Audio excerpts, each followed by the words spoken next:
Hello! In this video I will show you how to install ChatGPT Widget on Vivo X200 Pro.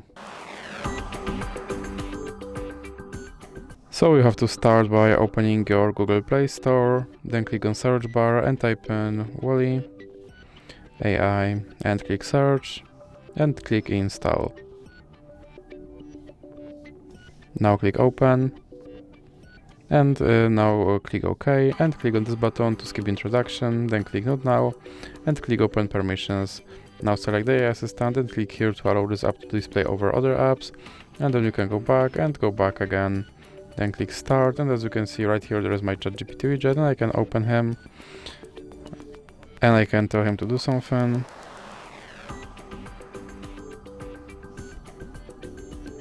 And as you can see, he responded, and if you want to remove him from your screen, simply drag him into the X icon in the middle.